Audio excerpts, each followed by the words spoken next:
Después de nuestra boda, ella va a vivir debajo del puente y nos quedamos con el apartamento, susurró mi nuera Leticia mientras yo lavaba los platos después de la cena de compromiso en el apartamento que yo misma construí con mis propias manos. Mis dedos se congelaron bajo el agua jabonosa. La voz de mi hijo Francisco respondió con una risa cruel. Exacto, amor. Esta vieja no tiene idea de lo que le espera. En cuanto firmemos el acta de matrimonio, la echamos. El apartamento es legalmente mío, ella siempre lo dijo. El plato resbaló de mis manos temblorosas y se estrelló contra el fondo del fregadero. 40 años de mi vida dedicados a levantar estas paredes ladrillo por ladrillo. 40 años trabajando como obrera de construcción en un mundo de hombres para darle un techo a mi hijo. Y ahora mi propia sangre planeaba dejarme en la calle como un perro sarnoso. Pero lo que Francisco y esa víbora de Leticia no sabían, lo que estaban a punto de descubrir de la manera más brutal posible, era nombre de quien estaba realmente registrada esta propiedad. Y cuando lo descubrieran, cuando vieran los documentos frente a sus codiciosas narices, mi hijo iba a tener un ataque de furia que toda la ciudad escucharía. Me llamo Eulalia y tengo 69 años. Sé que no parezco una mujer que haya pasado 4 décadas cargando sacos de cemento y mezclando concreto bajo el sol abrasador, pero estas manos llenas de cicatrices y callos no mienten. Empecé a trabajar en la construcción cuando tenía 29 años, recién casada con Anselmo, mi esposo. Él era electricista y yo necesitaba trabajar porque su salario apenas nos alcanzaba para comer. Francisco era un bebé de meses y lo dejaba con mi vecina mientras yo me ponía el casco, las botas de trabajo y me presentaba en obras donde los hombres me miraban con desprecio. ¿Una mujer? En construcción. Se burlaban. Pero yo necesitaba ese dinero. Necesitaba darle un futuro a mi hijo. Durante 15 años trabajé como obrera. Cargaba ladrillos, mezclaba cemento, pintaba paredes, instalaba pisos. Mis compañeros dejaron de burlarse cuando vieron que trabajaba el doble que ellos. Ganaba $900 al mes, a veces 1000 si había horas extra. Anselmo ganaba algo similar. Cada centavo que podíamos ahorrar iba a una cuenta de banco que abrimos con un solo sueño: comprar un terreno y construir nuestra propia casa. No queríamos seguir viviendo en ese cuarto alquilado de 3x3 donde Francisco dormía en una cuna pegada a nuestra cama y teníamos que compartir el baño con otras 4 familias. Tardamos 14 años en juntar lo suficiente para comprar este terreno. 14 años de sacrificios brutales. Yo trabajaba de lunes a sábado en las obras, y los domingos lavaba ropa ajena para sacar un extra. Anselmo hacía lo mismo, trabajando en instalaciones eléctricas los fines de semana. Francisco creció sin entender realmente lo que significaba nuestro esfuerzo. Siempre tuvo comida en la mesa, ropa limpia, útiles escolares. Nunca le dijimos que algunos días comíamos solo tortillas con sal para poder ahorrar $50 más. Nunca supimos que yo lloraba de dolor cada noche porque mis manos sangraban de tanto cargar material pesado. Queríamos protegerlo de nuestra realidad. Queríamos que tuviera una infancia feliz. Cuando finalmente compramos este terreno, lloré tanto que Anselmo tuvo que abrazarme durante media hora en medio de ese lote lleno de basura y escombros. Era nuestro. Nadie podría echarnos nunca más. Construimos el apartamento nosotros mismos. Anselmo se encargaba de toda la parte eléctrica y yo hacía el resto con ayuda de algunos compañeros de trabajo que me debían favores. Francisco tenía 15 años y prefería estar jugando videojuegos en casa de sus amigos antes que ayudarnos. Déjalo, Eulalia, decía Anselmo limpiándose el sudor de la frente. Es joven, que disfrute. Ya habrá tiempo para que trabaje. Yo asentía, aunque por dentro deseaba que mi hijo valorara aunque sea un poco lo que estábamos haciendo por él. El apartamento quedó hermoso. 3 habitaciones espaciosas, una sala amplia con ventanas enormes que dejaban entrar el sol de la mañana, una cocina grande donde yo podía moverme con libertad, y 2 baños completos. Las paredes las pinté de color marfil porque me gustaba esa tonalidad cálida. Los pisos eran de cerámica color café que Anselmo instaló con sus propias manos. Cada rincón de este lugar tenía nuestra huella, nuestro sudor, nuestra sangre. Valía fácilmente $280,000 en el mercado actual, pero para mí no tenía precio. Era el resultado de toda una vida de trabajo honesto y sacrificio. Vivimos felices aquí durante años. Francisco se graduó de la preparatoria, entró a la universidad para estudiar ingeniería en sistemas. Nosotros seguíamos trabajando para pagar sus estudios. Yo ya no aguantaba el ritmo de la construcción pesada, así que conseguí trabajo como supervisora de limpieza en un edificio de oficinas. Ganaba menos, pero mis rodillas y mi espalda me lo agradecían. Anselmo seguía con sus instalaciones eléctricas. Francisco se graduó y consiguió un buen trabajo en una empresa de tecnología. A los 26 años se fue de casa, alquiló su propio departamento. Nos visitaba poco, muy poco. Una vez al mes si teníamos suerte. Llamaba cada 2 semanas para preguntar cómo estábamos, pero las conversaciones eran cortas, frías, mecánicas. Anselmo murió hace 5 años. Un infarto fulminante mientras cambiaba unos cables en una fábrica. Ni siquiera alcanzó a llegar al hospital. Me quedé sola en este apartamento que construimos con tanto amor, rodeada de silencio y recuerdos. Francisco vino al funeral, se quedó 3 días, y luego volvió a su vida. Yo continué trabajando en el edificio de oficinas hasta que cumplí 65 años y me jubilé. Mi pensión era de apenas $750 mensuales, pero como no pagaba renta y tenía pocos gastos, me alcanzaba para vivir tranquila. Tenía mi rutina, mis amigas del edificio, mis caminatas por el parque, mis telenovelas por la tarde. No era una vida emocionante, pero era pacífica. Hace 6 meses, Francisco apareció en mi puerta con Leticia. «Mamá, necesito pedirte un enorme favor», dijo con esa sonrisa ensayada que siempre usaba cuando quería algo.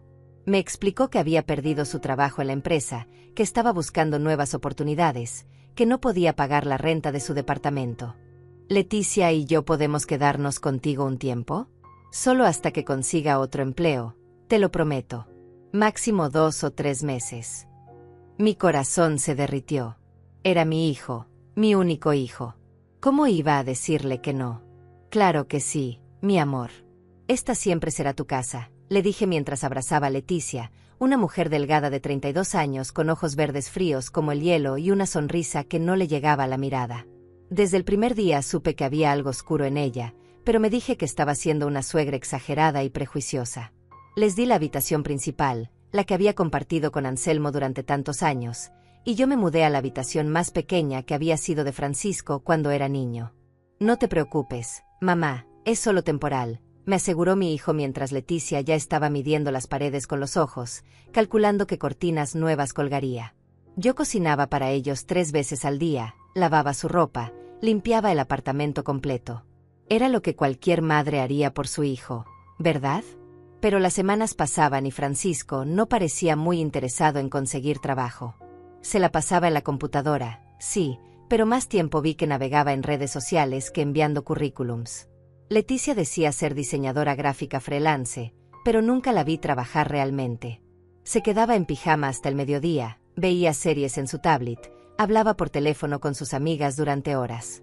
Cuando yo limpiaba la sala, ella levantaba apenas los pies del sofá para que yo pudiera pasar la aspiradora debajo. Ni siquiera un gracias. Empecé a sentir que algo no estaba bien, pero me callaba. No quería crear problemas.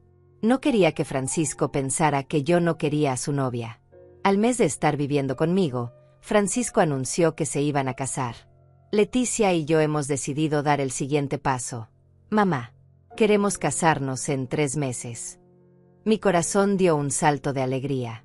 Mi hijo iba a sentar cabeza, a formar una familia. «¡Qué maravilloso, mi amor! Estoy tan feliz por ustedes», dije abrazándolo. Leticia me dedicó una sonrisa extraña, como si supiera algo que yo no sabía. «Queremos hacer la boda aquí en el apartamento», agregó Francisco.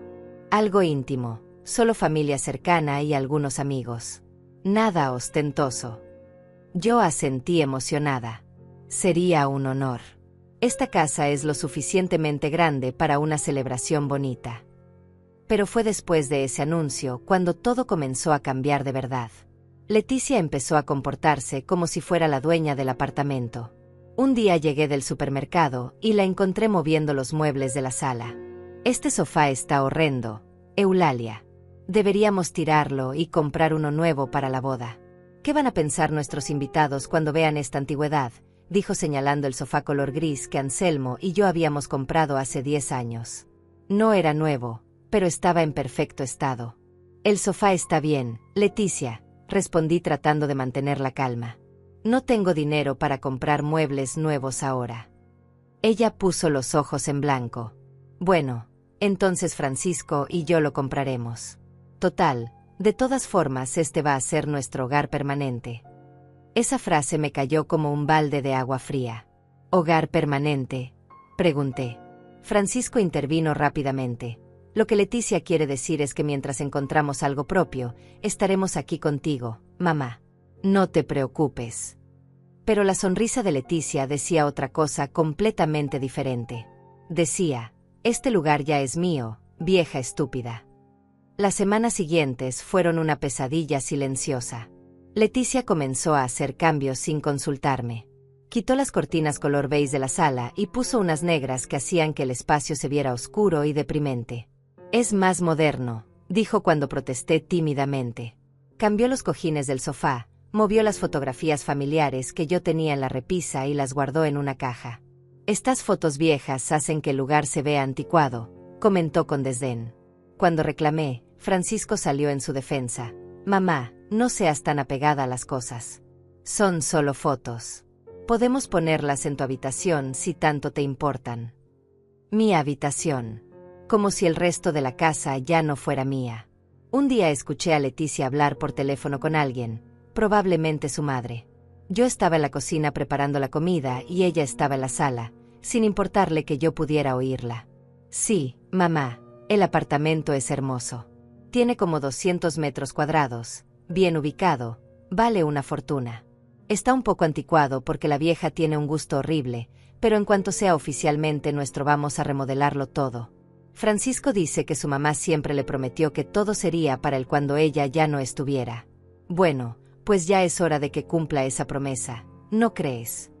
Se rió con una risa cruel que me erizó la piel. Esa noche no pude dormir. Cuando ella ya no estuviera. ¿Qué significaba eso? ¿Acaso estaban esperando que yo me muriera? ¿O tenían planes para acelerar mi partida? Me levanté de la cama y fui a la sala. Saqué de un cajón escondido todos los documentos del apartamento. La escritura, los recibos de los pagos del terreno, los permisos de construcción. Todo estaba a mi nombre. Eulalia Méndez Rivas. Siempre había estado a mi nombre. Sí, era cierto que durante años le había dicho a Francisco que algún día todo esto sería suyo, pero eso era para cuando yo muriera, no para que me echaran como un perro mientras todavía respiraba. Volví a guardar los documentos y regresé a mi cama, pero mi mente no dejaba de dar vueltas. Al día siguiente, Leticia hizo otro comentario que me perturbó profundamente. Estábamos desayunando cuando ella dijo, Eulalia, ¿has pensado en mudarte a una residencia para adultos mayores? He visto algunas muy bonitas donde podrías estar con gente de tu edad, hacer actividades, tener atención médica. Aquí te la pasas sola todo el día, debe ser deprimente. La miré incrédula. No necesito irme a ninguna residencia. Estoy perfectamente bien aquí, en mi casa. Leticia suspiró como si yo fuera una niña terca. Bueno, es solo una sugerencia. Pero Francisco y yo estamos pensando en tener hijos pronto después de la boda, y un bebé necesita espacio, tranquilidad. No sé si este apartamento sea suficientemente grande para todos. Francisco no dijo nada. Se quedó callado, comiendo su cereal, sin defenderme, sin contradecir a su novia. Eso me dolió más que las palabras venenosas de Leticia. Mi propio hijo permanecía en silencio mientras esa mujer me sugería que me largara de mi propia casa. Los días pasaban y la situación empeoraba. Leticia empezó a tratarme como si fuera la empleada doméstica. Eulalia, se acabó el papel higiénico en el baño. Puedes ir a comprar. Eulalia, mi ropa está en la lavadora, puedes tenderla. Eulalia, prepara algo rico para la cena, vienen unos amigos de Francisco. Nunca un por favor, nunca un gracias. Solo órdenes secas. Y Francisco seguía sin decir nada, absorto en su teléfono, en su mundo, ignorando completamente cómo su novia me trataba. Una tarde llegaron los padres de Leticia a conocerme. Fernando e Inés, una pareja de unos 60 años que me miraron de arriba abajo como si fuera un mueble viejo que había que evaluar. Así que usted es la mamá de Francisco, dijo Fernando con una sonrisa falsa mientras me daba la mano flojamente. ¡Qué apartamento tan acogedor! El tono con el que dijo acogedor sonaba más a pequeño y anticuado.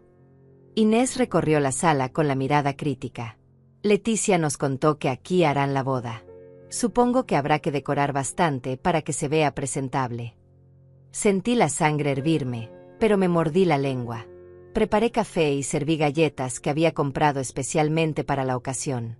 Durante toda la visita, Leticia y su madre hablaron del apartamento como si ya fuera propiedad de ellos. Aquí podríamos poner una televisión más grande, decía Leticia señalando la pared. Mamá, ¿te acuerdas de ese sofá color verde que vimos en la mueblería? Quedaría perfecto aquí. Inés asentía emocionada. Sí, mi amor.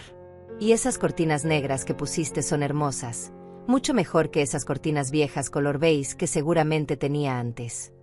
Me miraron de reojo, esperando alguna reacción, pero yo permanecí callada, apretando mi taza de café con tanta fuerza que pensé que se rompería en mis manos. Francisco llegó del gimnasio y se sumó a la conversación. Su suegro le dio palmadas en la espalda. Tienes suerte, muchacho. Tener un lugar como este a tu edad es una bendición. La mayoría de los jóvenes tienen que pagar renta toda su vida. Francisco sonrió con orgullo. Sí, mi mamá siempre me dijo que este lugar sería mío. Ella trabajó muy duro para construirlo pensando en mi futuro. Hablaba de mí en pasado, como si ya no existiera, como si ya estuviera muerta y enterrada. Nadie, absolutamente nadie en esa sala, me preguntó mi opinión sobre nada.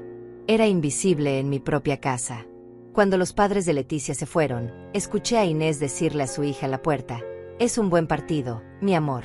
Con este apartamento ya tienen medio camino andado. Solo asegúrate de que todo quede bien amarrado legalmente después de la boda». Leticia le respondió en un susurro que apenas pude escuchar: «No te preocupes, mamá. Francisco ya tiene todo planeado. La vieja no va a saber que le pegó». Esa noche, cuando todos dormían, volví a sacar los documentos del apartamento. Los leí una y otra vez a la luz de la lámpara de mi habitación. Todo estaba a mi nombre. La escritura estaba registrada en mi nombre desde el día que compramos el terreno. Nunca la había cambiado. Nunca había agregado a Francisco como copropietario. Sí, en mi testamento había estipulado que él heredaría todo cuando yo muriera, pero mientras yo viviera, esto era mío. Legalmente, completamente mío. Francisco y Leticia estaban operando bajo un malentendido enorme, asumiendo que de alguna manera este apartamento ya era de ellos o que se convertiría en suyo mágicamente después de la boda. Pero estaban equivocados. Terriblemente equivocados. Los preparativos para la boda continuaron. Leticia contrató un servicio de banquetes, un DJ, un fotógrafo. Todo con dinero que supuestamente Francisco había ahorrado de su liquidación del trabajo anterior. Yo no había visto un solo centavo de ayuda para los gastos de la casa en estos 6 meses, pero aparentemente tenían dinero para una fiesta de $15,000. Leticia escogió un vestido color champaña carísimo. Yo no fui invitada a acompañarla a probárselo. Me enteré del vestido porque ella llegó con fotos presumiendo frente a sus amigas que vinieron a visitarla. Es de una boutique exclusiva. Costó $3,000, pero Francisco insistió en que me comprara el mejor. Dice que solo nos casamos una vez. Mientras tanto, yo seguía siendo tratada como empleada doméstica. Eulalia, necesito que limpies muy bien el apartamento este fin de semana. Vienen más amigos a ver el lugar para la boda. Eulalia, ¿puedes lavar estas sábanas? Son las que vamos a usar para los invitados que se queden a dormir después de la fiesta. Invitados que se quedarían a dormir. En mi casa. Sin siquiera preguntarme. Empecé a sentir que me estaba volviendo loca. ¿Era yo la que estaba exagerando? ¿Era normal que me sintiera como una extraña en el apartamento que yo misma había construido con mis propias manos? Una tarde decidí hablar con Francisco. Lo encontré solo en la sala, viendo televisión. «Hijo, necesito hablar contigo», le dije sentándome a su lado. Él ni siquiera despegó la vista de la pantalla. «Dime, mamá». Respiré profundo. «Francisco, siento que Leticia y tú están tomando decisiones sobre este apartamento sin consultarme. Están cambiando cosas, haciendo planes, y yo sigo viviendo aquí. Sigo siendo la dueña». Finalmente me miró, pero su expresión no era de comprensión sino de molestia. Mamá, no empieces con dramas. Siempre dijiste que este lugar era para mí. ¿Ahora te vas a echar para atrás? ¿Sabes el sacrificio que es para Leticia y para mí vivir aquí contigo? Podríamos estar en nuestro propio espacio, pero estamos aquí porque dijiste que era mi herencia. Me quedé helada. ¿Sacrificio? Es un sacrificio vivir en mi casa sin pagar renta, sin pagar servicios, con comida a la mesa que yo compro con mi pensión. Francisco se levantó del sofá, claramente irritado. No se trata de eso, mamá. Se trata de que ya es hora de que aceptes que estás vieja, que ya cumpliste tu ciclo, y que nosotros somos el futuro. Leticia y yo vamos a formar una familia. Vamos a tener hijos. Necesitamos estabilidad, necesitamos nuestro propio espacio. Y este apartamento es nuestro derecho. Sentí como si me hubieran abofeteado. Mi propio hijo me estaba diciendo que ya había cumplido mi ciclo, que ya no servía, que debía hacerme a un lado. Francisco, este apartamento está a mi nombre. Legalmente es mío. No es tu derecho hasta que yo muera y se ejecute el testamento, dije con voz temblorosa pero firme. Su rostro cambió. Vi algo oscuro cruzar por sus ojos. Bueno, eso se puede arreglar fácilmente.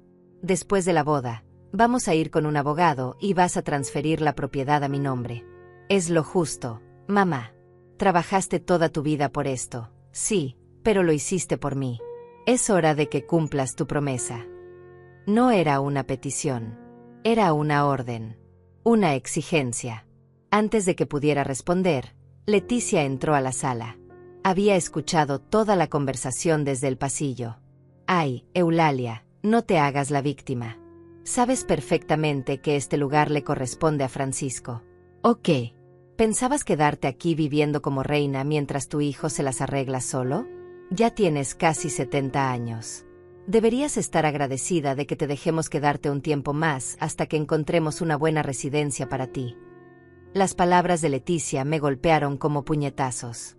Hasta que encuentren una residencia para mí, repetí incrédula. ¿Me están diciendo que van a meterme en un asilo? Leticia se cruzó de brazos con una sonrisa helada. No lo llames así, suena tan feo. Son residencias de cuidado para personas mayores. He estado investigando y hay unas muy decentes por unos $1,200 al mes. Con tu pensión y un pequeño apoyo que Francisco podría darte, alcanzaría perfectamente. Sentí que las piernas me temblaban. $1,200. Mi pensión era de 750. Estaban planeando encerrarme en algún lugar donde yo tendría que mendigar hasta el último centavo para sobrevivir mientras ellos disfrutaban del apartamento que yo construí. No voy a irme a ninguna residencia. Esta es mi casa, dije con toda la firmeza que pude reunir. Francisco soltó una risa sarcástica. Mamá, ya deja de ser tan egoísta. Piensa en nosotros por una vez en tu vida. Vamos a casarnos, queremos tener hijos, necesitamos privacidad. ¿Qué clase de vida tendríamos con tu presencia aquí todo el tiempo? Leticia no se siente cómoda teniendo que compartir su hogar con su suegra. Es incómodo para ella, para mí, para todos. Cada palabra era una puñalada. Mi hijo me estaba diciendo que yo era una carga, un estorbo, algo de lo que había que deshacerse. Construí este apartamento para ti, para darte un futuro, susurré con lágrimas rodando por mis mejillas. Trabajé 40 años como obrera de construcción. Me rompí la espalda, arruiné mis rodillas, sacrifiqué mi salud para que tú tuvieras algo. Leticia puso los ojos en blanco. Sí, ya sabemos la historia. Qué noble, qué sacrificada. Pero eso fue tu decisión, nadie te obligó. Y ahora que el trabajo está hecho, es hora de entregar los resultados. Francisco merece disfrutar de lo que le corresponde. La forma en que lo dijo, tan fría, tan calculada, me hizo entender que esto no era algo espontáneo. Esto había sido planeado desde el principio. Desde el día que tocaron mi puerta con esa historia de que Francisco había perdido su trabajo. Nunca perdiste tu trabajo, ¿verdad? Le dije a mi hijo mirándolo directamente a los ojos. Vi cómo tragaba saliva, cómo desviaba la mirada. Esto fue un plan desde el principio. Vinieron aquí para quedarse con mi apartamento. Francisco intentó negar, pero Leticia lo interrumpió con una risa. ¿Y qué si lo fue? No seas dramática, Eulalia. No es como si te fuéramos a dejar en la calle. Te vamos a ayudar a encontrar un lugar digno donde vivir. Pero seamos honestos, tú ya viviste tu vida. Trabajaste, criaste a tu hijo, cumpliste tu función. Ahora es nuestro turno. Es el ciclo natural de las cosas. Los viejos se hacen a un lado para que los jóvenes puedan prosperar. Salí de la sala con el corazón destrozado. Me encerré en mi pequeña habitación y lloré como no lloraba desde la muerte de Anselmo. ¿Cómo había criado a un hijo tan cruel? ¿En qué momento Francisco se había convertido en este hombre capaz de traicionar a su propia madre? Pensé en todos los sacrificios que Anselmo y yo habíamos hecho. Las noches sin dormir cuando Francisco estaba enfermo de niño. El dinero que gastamos en su educación universitaria mientras nosotros comíamos lo mínimo. Las veces que nos quedamos sin vacaciones, sin lujos, sin nada, para que él pudiera tener una vida mejor. Y así me lo pagaba, planeando echarme de mi propia casa para quedarse con todo. Esa noche no bajé a preparar la cena. Escuché a Leticia quejarse. ¿En serio? ¿Ahora va a hacer berrinche y no va a cocinar? ¡Qué inmadura! Francisco pidió comida a domicilio. Los escuché comer y reír en el comedor como si nada hubiera pasado, como si no acabaran de destrozarme el alma. Me quedé acostada en mi cama, mirando el techo, tratando de procesar todo. Tenía que hacer algo. No podía quedarme de brazos cruzados esperando a que me echaran como a un perro viejo. ¿Pero qué podía hacer? Eran 2 contra 1. Francisco era más fuerte, más joven. Si intentaba enfrentarlos directamente, podrían volverse violentos. Necesitaba ayuda. Al día siguiente, mientras Francisco y Leticia salieron supuestamente a hacer diligencias para la boda, yo salí también. Fui al banco donde tenía guardados todos los documentos importantes en una caja de seguridad. Saqué la escritura del apartamento, los recibos de pago, todo. Luego caminé 6 cuadras hasta el pequeño despacho de abogados donde trabajaba Elena, una de mis amigas del edificio donde yo había trabajado como supervisora de limpieza. Elena había sido abogada toda su vida, ahora tenía 72 años, pero seguía tomando casos ocasionales. Cuando le conté toda la historia, su rostro se endureció de la indignación. Eulalia, lo que tu hijo y esa mujer están haciendo se llama abuso emocional y podría configurarse como un intento de despojo, me dijo mientras revisaba los documentos. Esta escritura está perfectamente clara. El apartamento es tuyo, solo tuyo. Francisco no tiene ningún derecho legal sobre esta propiedad mientras tú estés viva, a menos que tú decidas transferírsela voluntariamente. Si ellos intentan forzarte, presionarte o manipularte para que firmes una transferencia, eso es ilegal. Sentí un pequeño rayo de esperanza. ¿Qué puedo hacer, Elena? Ella me miró con esos ojos sabios que habían visto tantos casos en su carrera. Primero, necesito que me cuentes todo con lujo de detalles. Cada comentario cruel, cada amenaza velada, cada vez que te han hecho sentir que tienes que irte de tu propia casa. Vamos a documentar todo.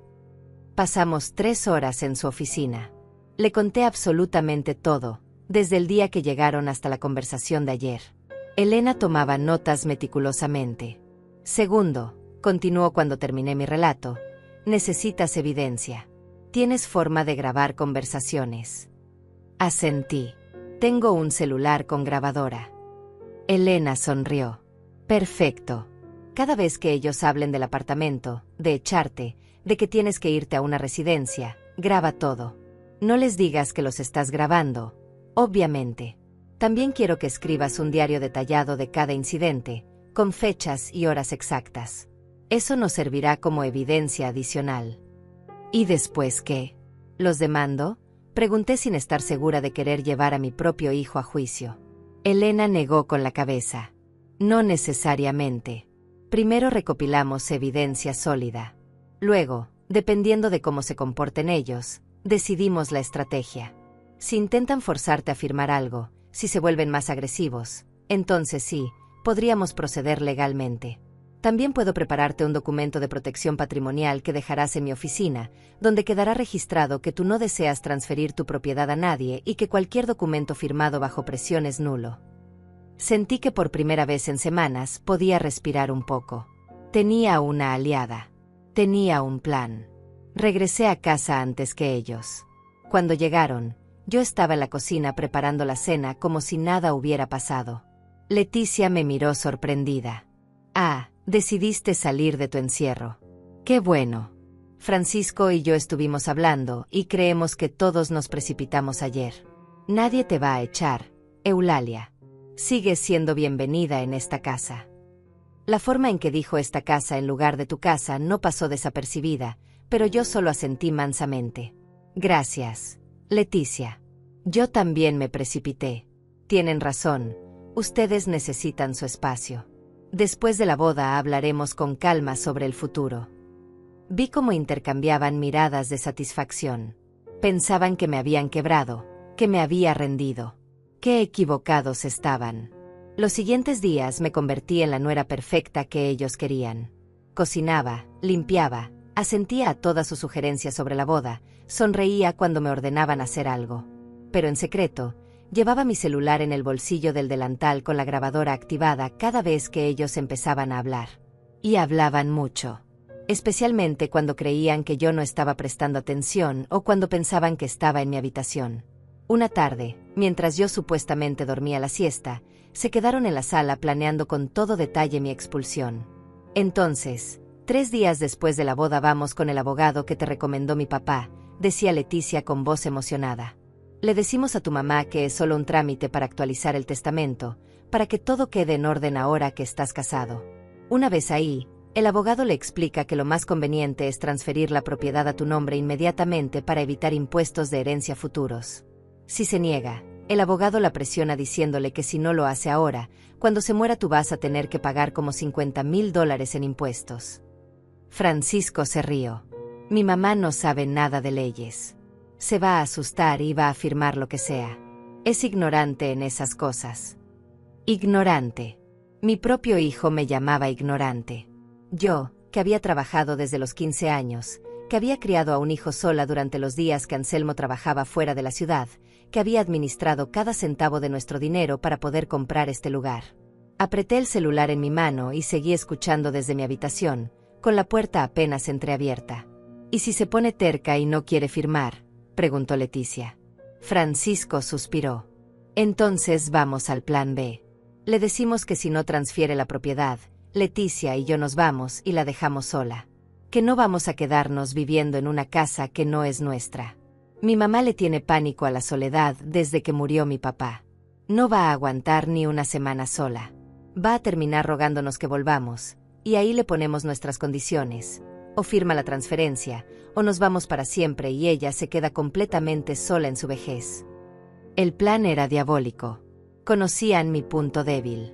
Sabían que después de la muerte de Anselmo, las noches en este apartamento vacío me habían consumido durante meses. Sabían que su presencia, por más tóxica que fuera, llenaba el silencio que tanto me aterraba. Pensaban que podían usar mi soledad como arma para extorsionarme. Leticia aplaudió encantada. Eres brillante, amor. Pero yo creo que ni siquiera va a llegar a negarse. Es una vieja simple. Va a firmar lo que le pongan enfrente con tal de no crear problemas. Lleva toda la vida complaciendo a todo el mundo, especialmente a ti. No va a cambiar ahora. Y después de que firme, ¿cuánto tiempo le das antes de que la mandes a la residencia?, preguntó Leticia con una risa cruel. Francisco se quedó pensativo. Le daremos unos 3 meses. Tiempo suficiente para que terminemos de acomodar todo, para que yo vea si recupero mi trabajo anterior o consigo algo mejor. Una vez que todo esté estable, hablamos con ella. Le decimos que ya encontramos la residencia perfecta, que va a estar muy feliz ahí, que podrá visitarnos los domingos si se porta bien. Se rieron los dos como si fuera el chiste más gracioso del mundo. Como si estuvieran planeando deshacerse de un mueble viejo y no de la madre de uno de ellos. ¿Y si se resiste a irse a la residencia?, insistió Leticia. La respuesta de Francisco me heló la sangre. Si se resiste, la hacemos ver mal frente a todos.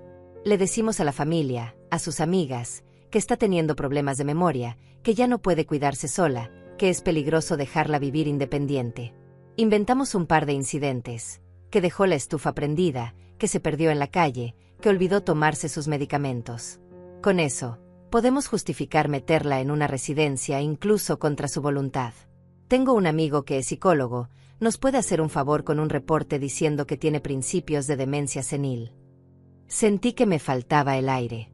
No solo planeaban robarme mi casa, sino también destruir mi reputación, hacerme pasar por loca frente a todos los que me conocían. Todo para quedarse con el apartamento que yo había construido con mis propias manos. Grabé cada palabra de esa conversación, cada risa cruel, cada detalle de su plan malvado. Cuando finalmente terminaron de hablar y salieron del apartamento para ir quién sabe dónde, yo salí de mi habitación temblando de rabia y dolor. Me senté en el sofá de la sala, en ese sofá color gris que Leticia tanto despreciaba, y lloré hasta que no me quedaron más lágrimas. Esa noche llamé a Elena y le envié las grabaciones por correo electrónico. Al día siguiente me citó en su oficina urgentemente. Eulalia, esto es oro puro, me dijo mientras escuchaba los audios con auriculares. Aquí tienen planeado cometer fraude, abuso de confianza, posiblemente hasta falsificación de documentos médicos. Con esto podemos destruirlos legalmente si es necesario. Me miró con seriedad. Pero necesito preguntarte algo importante. ¿Hasta dónde quieres llegar? Porque una vez que pongamos este plan en marcha, no hay vuelta atrás. Tu relación con tu hijo probablemente termine para siempre. Me quedé en silencio durante largos minutos. Era mi hijo. Mi único hijo. El bebé que había cargado en mi vientre durante 9 meses. El niño que había criado con tanto amor, el joven al que había pagado una educación universitaria con el sudor de mi frente.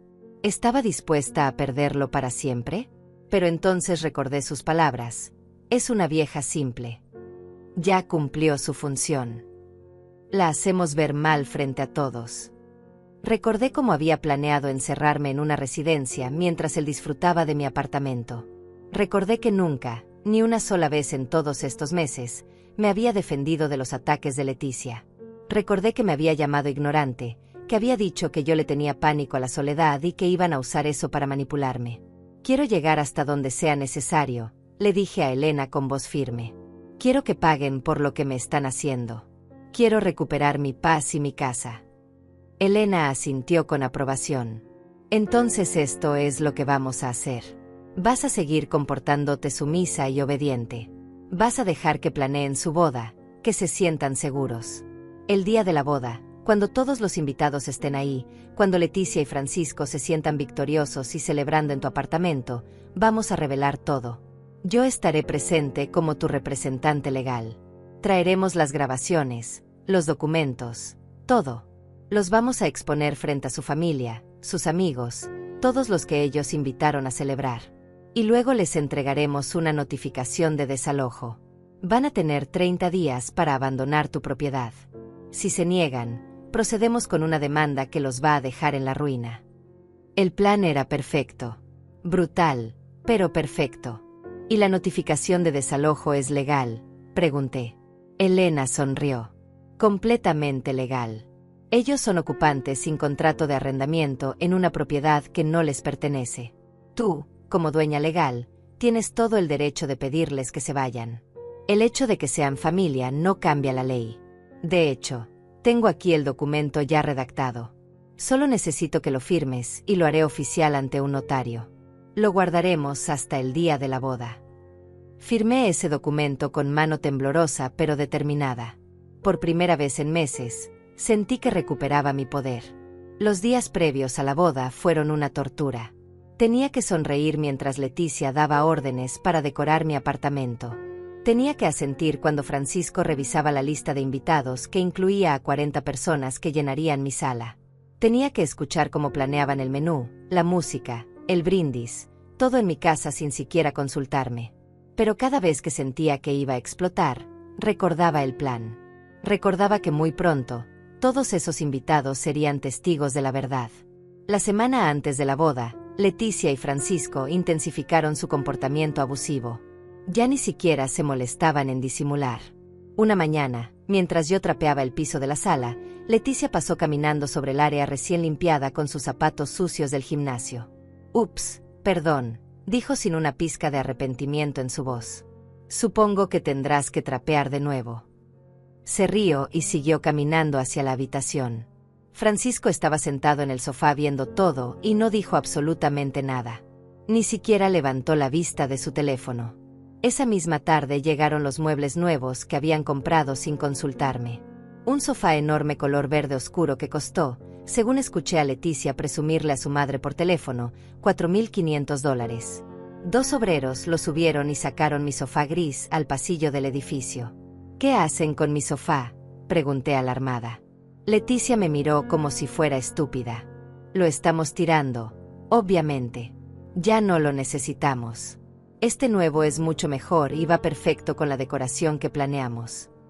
Mi sofá, donde Anselmo y yo habíamos pasado tantas noches viendo películas, donde yo me sentaba a coser mientras Francisco hacía su tarea de niño, donde había llorado la muerte de mi esposo, tirado en el pasillo como basura.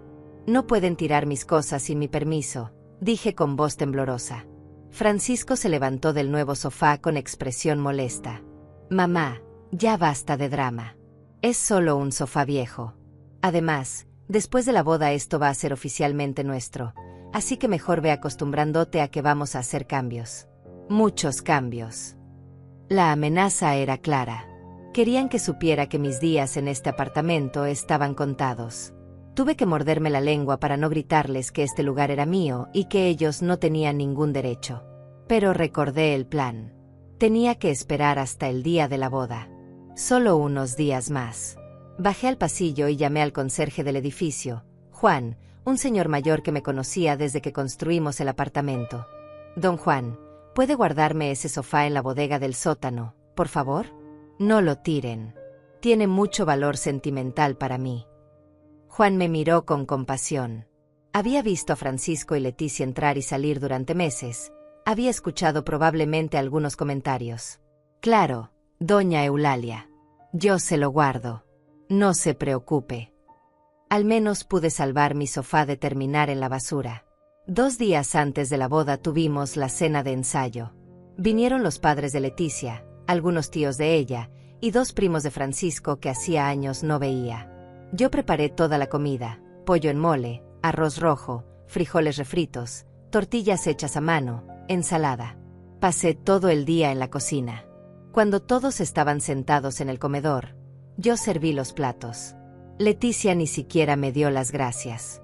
Su madre, Inés, probó el mole y arrugó la nariz. Está un poco salado, ¿no?, comentó. Leticia asintió. Sí, mamá. Eulalia cocina muy básico. Para la boda contraté un servicio profesional de banquetes, gracias a Dios. Me quedé de pie junto a la cocina, esperando por si necesitaban algo más, como una empleada. Nadie me invitó a sentarme a la mesa. Nadie me incluyó en la conversación. Hablaban de la boda, del futuro, de los planes de Francisco y Leticia como si yo no existiera. En un momento, el padre de Leticia, Fernando, alzó su copa de vino. Quiero hacer un brindis por mi hija y mi yerno. Felicidades por este hermoso apartamento que van a heredar. Es un excelente comienzo para su matrimonio. Todos brindaron y rieron. Francisco se veía orgulloso. Leticia radiante. Y yo, invisible junto a la puerta de la cocina, sentí como la rabia me quemaba por dentro. Después de la cena, cuando todos se fueron, Francisco y Leticia se quedaron tomando vino en la sala nueva con el sofá nuevo. Yo lavaba los platos en la cocina cuando los escuché. Era la conversación que terminaría de romper cualquier duda que tuviera sobre seguir adelante con el plan. No puedo creer que en 2 días todo esto sea oficialmente nuestro, dijo Leticia con voz soñadora. Ya hablé con un diseñador de interiores. Va a venir la próxima semana a dar presupuesto para la remodelación completa. Quiero tirar esa pared que divide la cocina de la sala, hacer todo más abierto y moderno. Va a costar como $30.000, respondió Francisco. Pero vale la pena. Este lugar tiene mucho potencial. Una vez que saquemos a mi mamá y renovemos todo, podría valer fácilmente $350.000 o más. Leticia soltó una risita.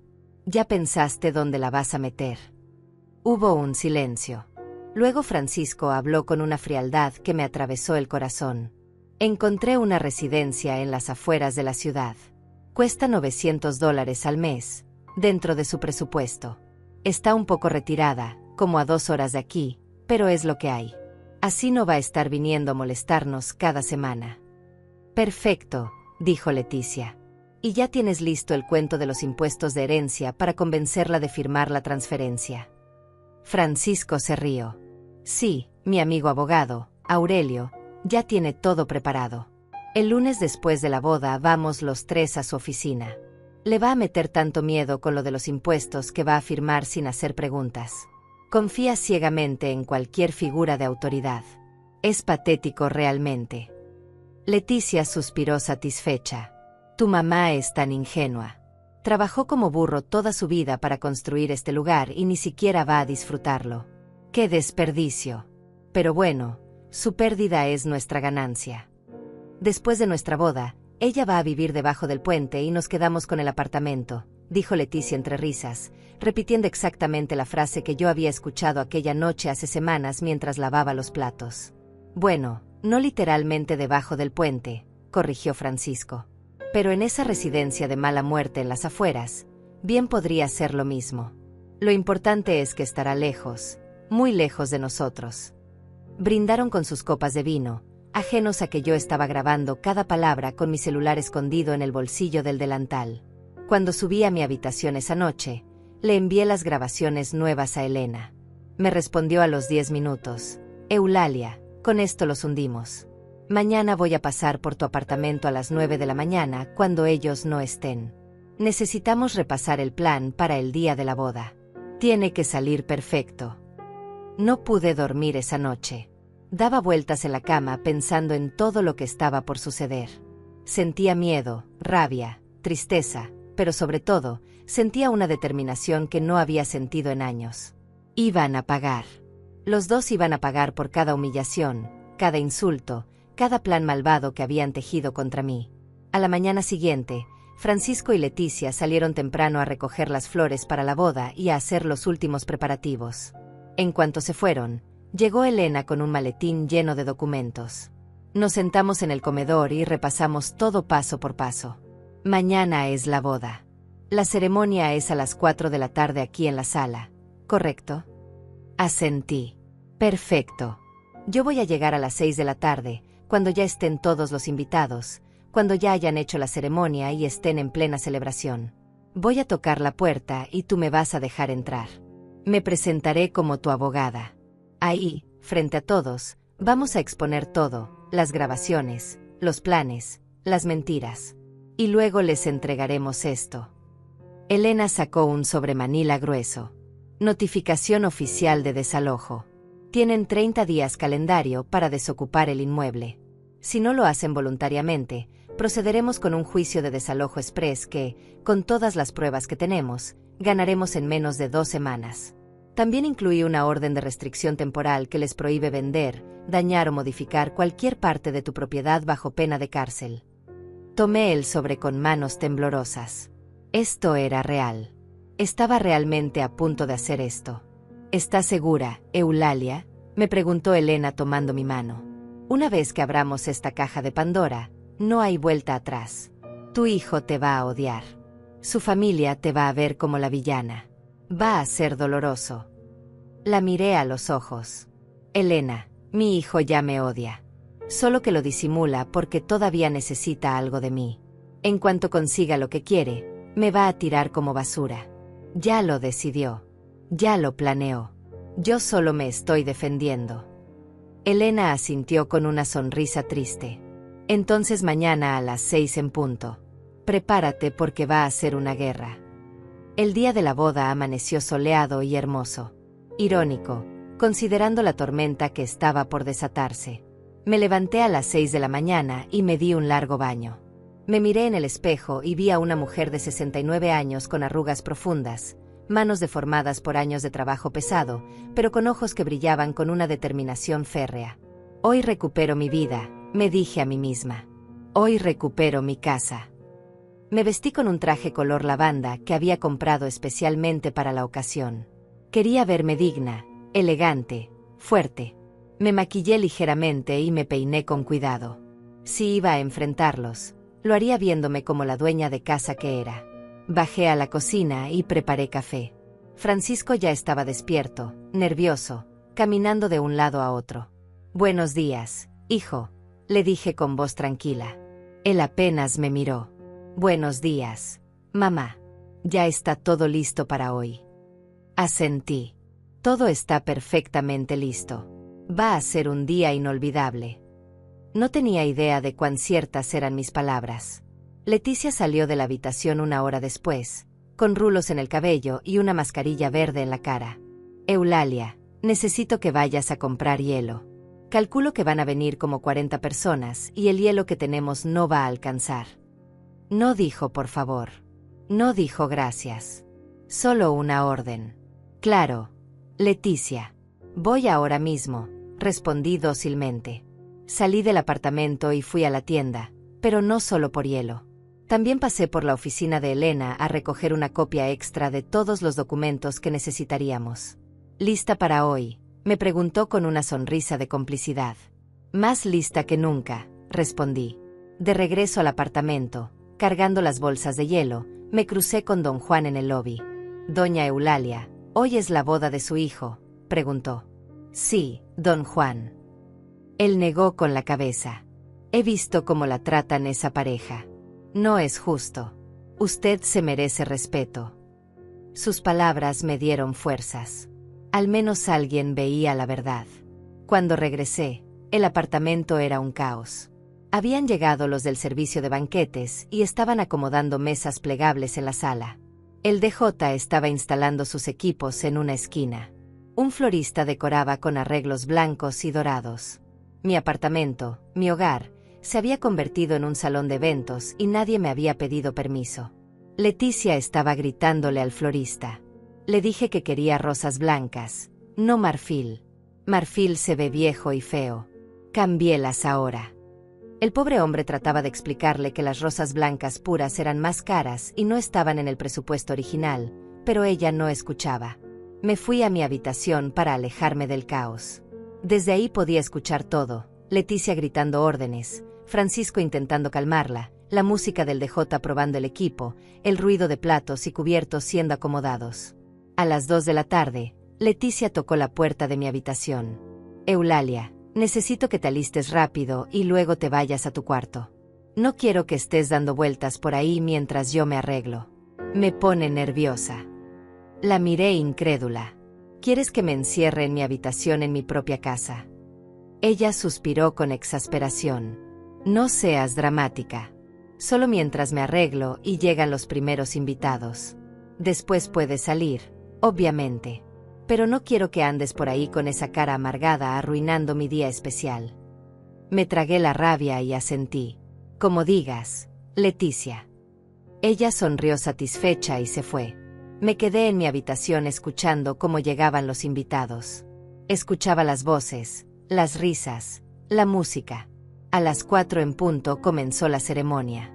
Desde mi cuarto podía oír al oficiante hablar, luego los votos. Escuché a Francisco decir sí, acepto con voz fuerte y segura. Escuché a Leticia decir lo mismo con voz emocionada. Aplausos. Gritos de felicitación. Música alegre. Se habían casado. En mi sala. En mi apartamento. Y yo estaba encerrada en mi habitación como una prisionera. Esperé 30 minutos más. Luego salí. La sala estaba llena de gente.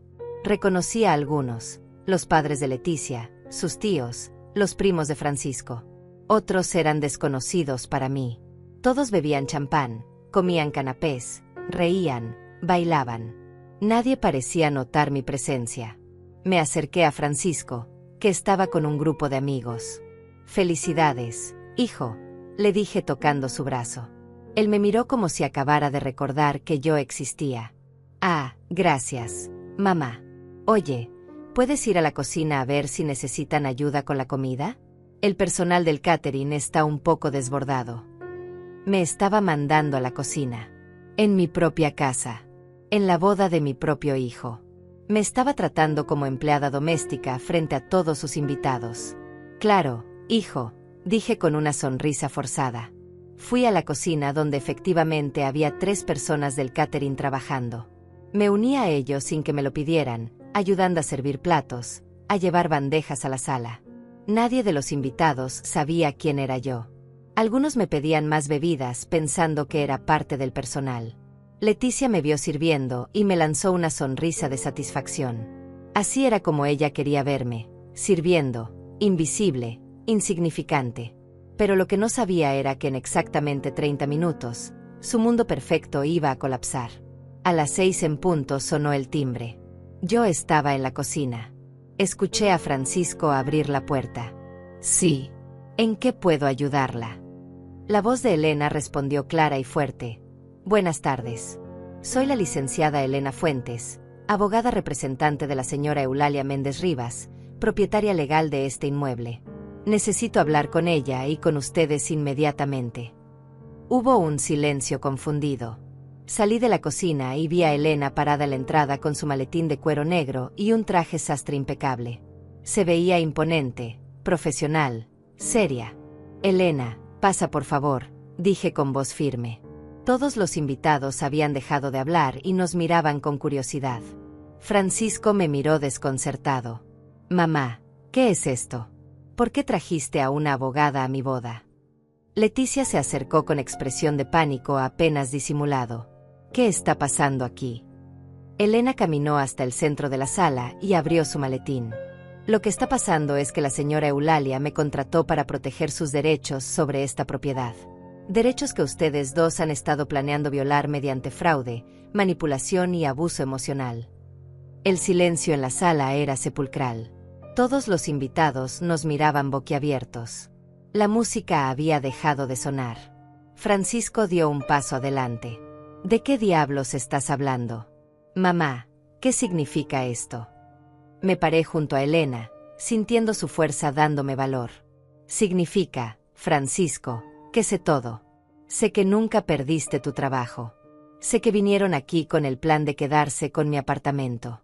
Sé que han estado planeando echarme a una residencia en las afueras de la ciudad. Sé todo sobre su plan de llevarme con un abogado corrupto para asustarme y hacerme firmar la transferencia de propiedad. Lo sé todo. Leticia se puso pálida. Francisco negó con la cabeza. No sé de qué hablas. Estás delirando. Elena sacó su laptop del maletín y la conectó a unas bocinas portátiles. ¿Delirando? Escuchemos entonces. Presionó play.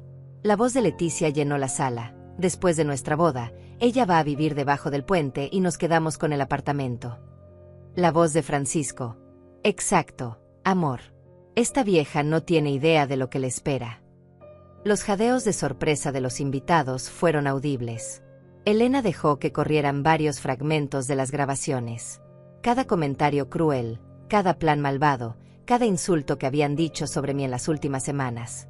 Vi cómo el rostro de Francisco pasaba del shock a la rabia. Vi cómo Leticia intentaba apagar la laptop, pero Elena la apartó.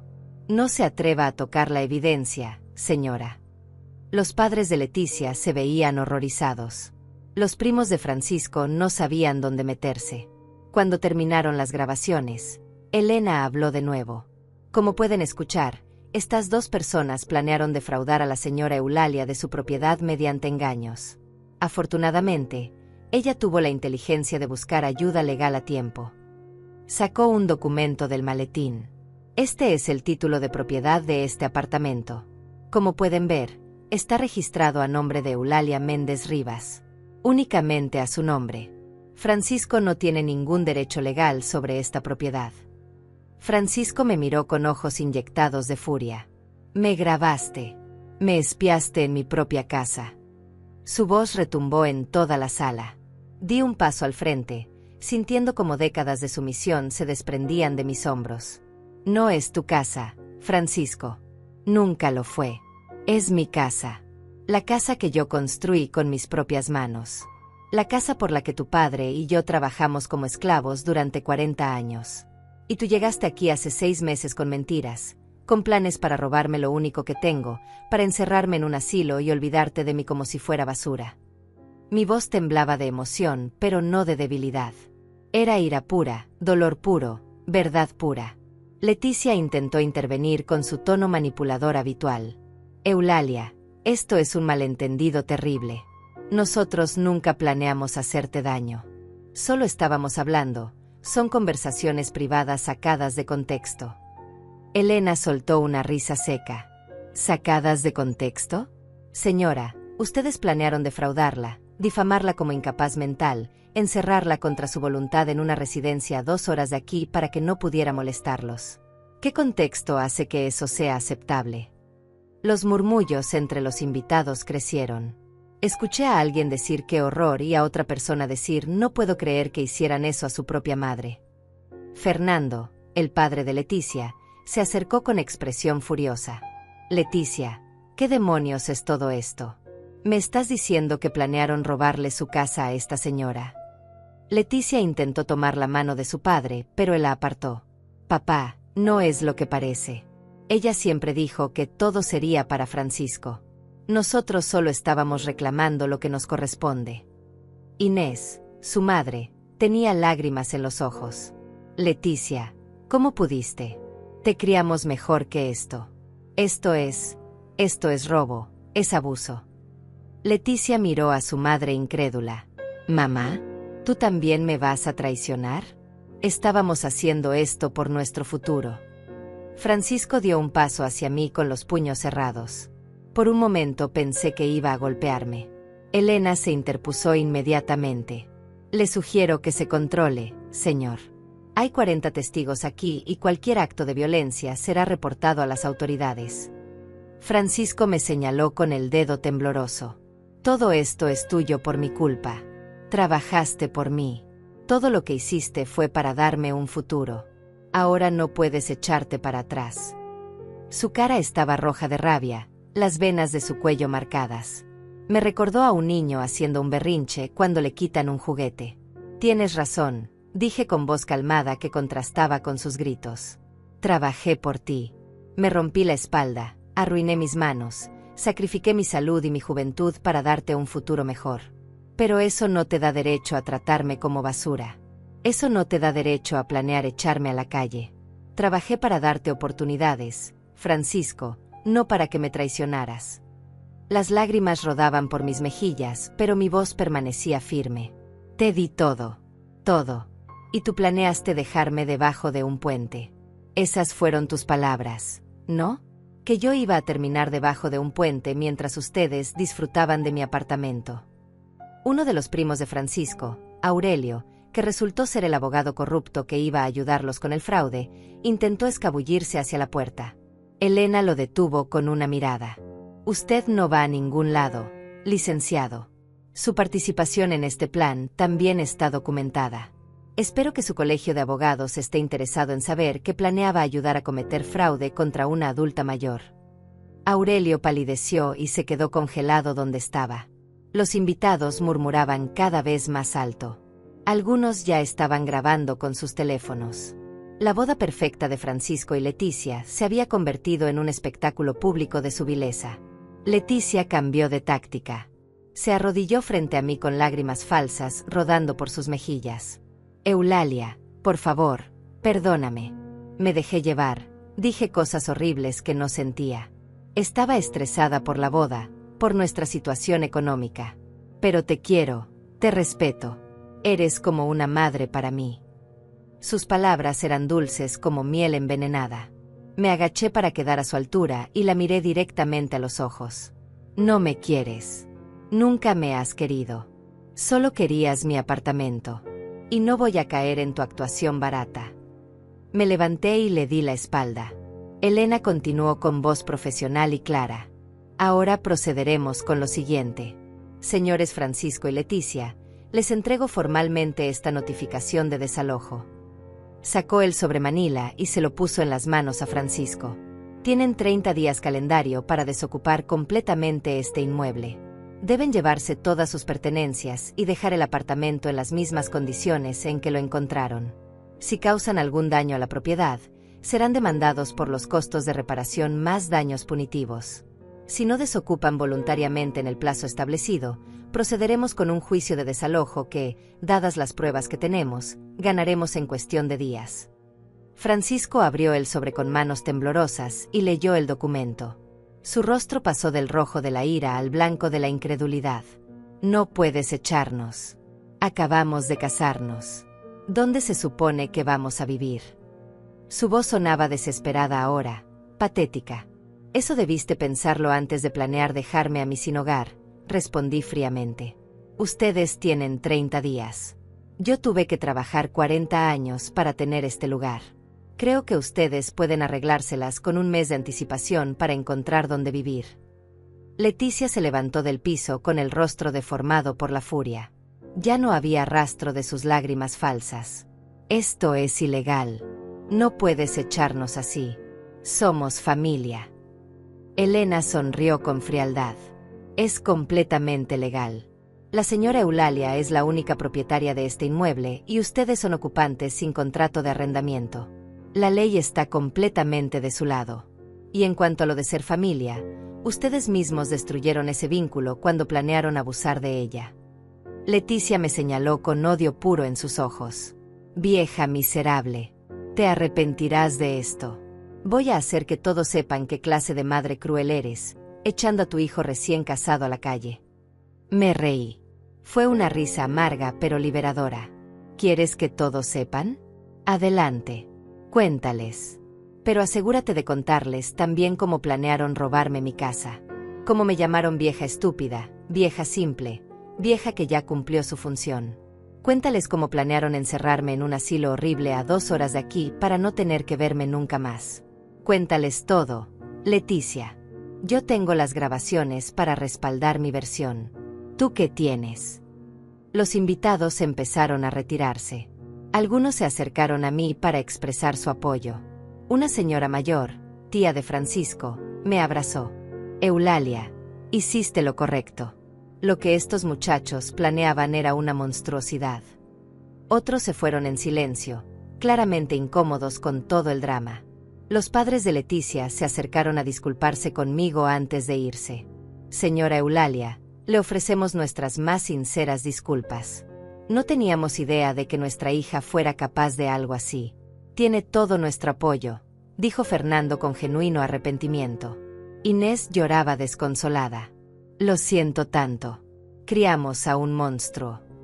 Cuando todos se fueron, solo quedábamos Elena, Francisco, Leticia y yo. El apartamento estaba en desorden con platos sucios, copas abandonadas, decoraciones medio caídas. La fiesta perfecta había terminado en desastre. Francisco se dejó caer en el sofá verde, el sofá nuevo que habían comprado con dinero que quién sabe de dónde sacaron. Tenía la cabeza entre las manos. Lo perdimos todo, murmuraba. Lo perdimos todo por tu culpa. Me miró con odio. Espero que seas feliz, mamá. Destruiste mi boda, mi matrimonio, mi vida. Esto es lo que querías. Me acerqué a él y le hablé con una calma que no sabía que poseía.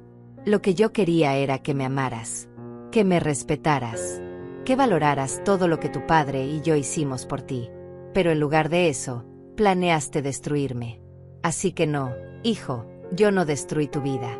Tú destruiste la nuestra cuando decidiste que tu madre era desechable. Me di la vuelta y caminé hacia mi habitación. Tienen 30 días. Les sugiero que empiecen a empacar. Los siguientes 30 días fueron los más tensos de mi vida. Francisco y Leticia se quedaron en el apartamento, pero el ambiente era de guerra fría. No me dirigían la palabra. Cuando yo entraba a una habitación, ellos salían. Comían encerrados en su cuarto. Yo también me mantenía en el mío la mayor parte del tiempo. Elena me había aconsejado documentar todo, tomar fotografías diarias del estado del apartamento por si intentaban sabotear algo antes de irse. Y tenía razón en preocuparse. Una semana después de la boda, encontré que habían rayado con llave la puerta de mi habitación. Palabras crueles, vieja amargada, mala madre, ojalá te mueras sola. Tomé fotografías y se las envié a Elena. Esto es vandalismo. Podemos añadirlo a la demanda si quieres, me dijo. Pero yo solo quería que se fueran. No quería alargar esto más. Solo quería recuperar mi paz. También encontré que habían tirado a la basura varias de mis fotografías familiares, incluyendo algunas de Anselmo. Tuve que rescatarlas del bote de basura, sucias y arrugadas. Lloré esa noche abrazando la foto de mi esposo. Perdóname, amor, le susurré a la imagen. Criamos a un monstruo y no nos dimos cuenta. Francisco intentó una última manipulación. 2 semanas antes de que se cumpliera el plazo, Tocó la puerta de mi habitación. Mamá, necesito hablar contigo. Su voz sonaba calmada, razonable. Abrí la puerta, pero no lo dejé entrar. ¿Qué quieres, Francisco? Él suspiró, como si esto le doliera terriblemente. Mira, sé que las cosas se salieron de control. Leticia y yo dijimos cosas horribles que no debimos decir. Estábamos estresados, cometimos errores. Pero sigo siendo tu hijo. Tu único hijo. ¿De verdad vas a echarnos a la calle? ¿De verdad vas a destruir nuestra relación por un malentendido? Lo miré fijamente. No fue un malentendido, Francisco. Fue un plan detallado para robarme todo lo que tengo y encerrarme en un lugar horrible para olvidarte de mí. Eso no es un malentendido. Es traición. Él cambió de táctica. Si nos echas, nunca volverás a vernos. Nunca conocerás a tus nietos. Vas a quedarte completamente sola en este apartamento vacío. ¿Eso es lo que quieres? Morir sola como una vieja amargada. Sus palabras estaban diseñadas para herirme, para hacerme sentir miedo. Y sí, sentí miedo. La soledad era mi mayor temor. Pero había algo que temía más: vivir sin dignidad. Si los nietos que pueda tener se parecen a su padre, prefiero no conocerlos, respondí con voz firme. Y sí, Francisco, tal vez muera sola. Pero moriré con dignidad, en mi casa, sin tener que mendigar respeto de nadie. Prefiero la soledad a vivir con gente que me desprecia. Cerré la puerta en su cara. Lo escuché maldecir del otro lado y luego sus pasos alejándose. Esa noche lloré hasta quedarme dormida, pero por la mañana me sentí más fuerte. Había tomado la decisión correcta. El día 29, un día antes de que se cumpliera el plazo, Francisco y Leticia finalmente empacaron sus cosas. Los vi cargar maletas, cajas, el sofá verde que tanto amaban. Contrataron una camioneta de mudanzas. Durante todo el proceso, Leticia me lanzaba miradas de odio puro. «Esto no se va a quedar así», me dijo cuando pasó junto a mí cargando una caja. «Vas a pagar por esto. De alguna manera, vas a pagar». No respondí. Sus amenazas vacías ya no me asustaban. Cuando terminaron de sacar todo, Francisco dejó las llaves sobre la mesa del comedor. No hubo despedida. No hubo última conversación. Simplemente se fueron, cerrando la puerta con un golpe seco que resonó en todo el apartamento. Me quedé parada en medio de la sala vacía, mirando el espacio donde había estado el sofá verde, las marcas en la pared donde habían colgado sus cuadros horribles. El apartamento se sentía extraño, violado, pero finalmente libre de su toxicidad. Elena llegó una hora después para hacer la inspección final del estado del inmueble. Encontramos varios daños intencionales, rayones en las paredes, una cerradura forzada, manchas de pintura en el piso de la habitación principal. «Esto va a costar unos $2,000 repararlo», calculó Elena. «¿Quieres que los demandemos por los daños?» Lo pensé durante largo rato. Finalmente negué con la cabeza. «No, Elena. Solo quiero que se acaben de ir de mi vida. El dinero puedo reponerlo. Mi paz no tiene precio». Elena asintió comprendiendo. «Eres más generosa de lo que ellos merecen». Los siguientes días los pasé limpiando profundamente el apartamento. Lavé cada superficie, cada rincón, como si estuviera purificando el espacio de toda la negatividad que habían dejado.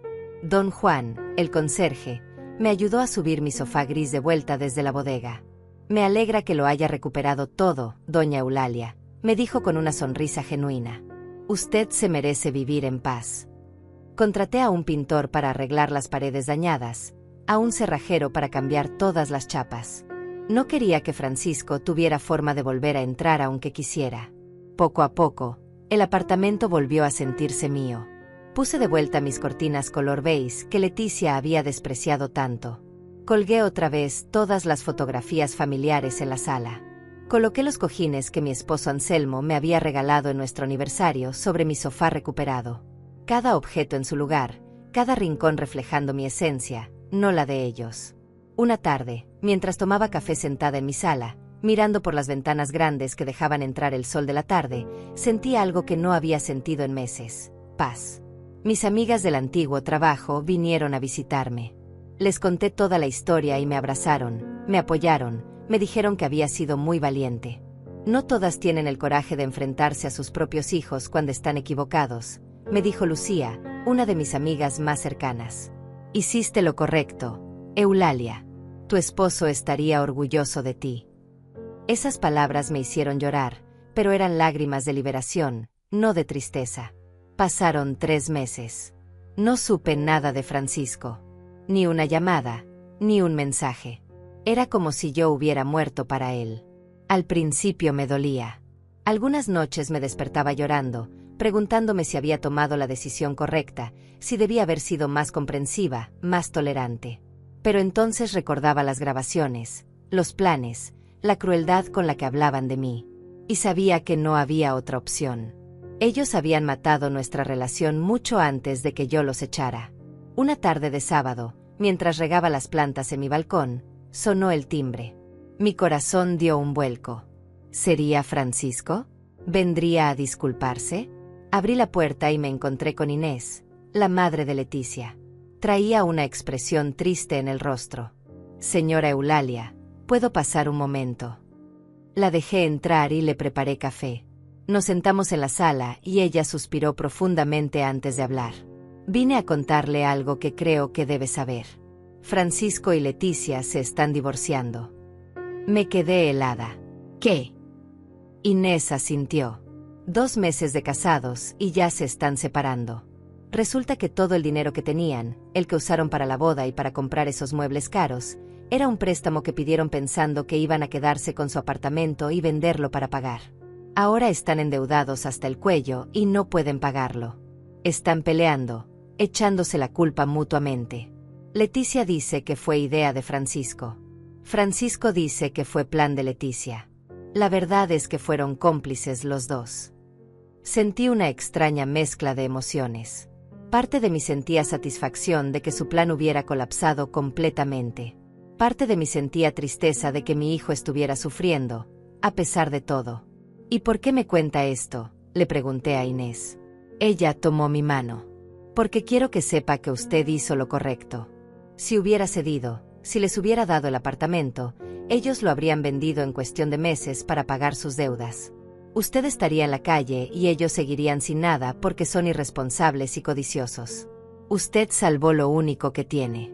No se sienta culpable nunca por eso. Después de que Inés se fue, me quedé sentada en mi sala durante horas, procesando todo. Mi hijo había destruido su matrimonio, su vida, por codicia, por querer algo que no le pertenecía. Y aunque me dolía verlo sufrir, sabía que eran las consecuencias de sus propias decisiones. Yo había hecho lo único que podía hacer, protegerme. Proteger el legado que Anselmo y yo habíamos construido con tanto sacrificio. Los meses pasaron y la vida continuó. Retomé mis caminatas por el parque, mis reuniones con amigas, mis tardes de telenovelas. El apartamento volvió a ser mi refugio, mi hogar, mi santuario. Ya no había gritos, ni insultos, ni miradas de desprecio. Solo paz. Algunas noches todavía extrañaba a Francisco, al niño que había sido, no al hombre cruel en que se convirtió. Pero había aprendido algo fundamental. El amor no significa tolerarlo todo. El amor también requiere límites, dignidad, respeto mutuo. Una tarde, mientras cosía un botón que se me había caído de una blusa, pensé en todo lo que había pasado. En los 40 años trabajando en construcción, en las manos arruinadas y la espalda dolorida, en el apartamento que construí ladrillo por ladrillo, en la traición de mi hijo, en la valentía que encontré para defenderme. Y me di cuenta de que, a pesar del dolor, a pesar de la soledad que a veces sentía, estaba bien. Estaba en mi hogar, el hogar que yo misma construí, y nadie podría quitármelo nunca más. Me levanté y caminé hacia la ventana. El sol se ponía sobre la ciudad, pintando el cielo de naranjas y rosas. Sonreí. A veces la paz no es tener a todos a tu alrededor. A veces la paz es simplemente no tener a nadie susurrando odio detrás de tu puerta. A veces la paz es estar sola en tu propio espacio, libre de gente que te quiere destruir, rodeada del silencio digno de una vida bien vivida. Y esa paz, esa preciosa y dura paz que tanto había costado conseguir, no la cambiaría por nada del mundo.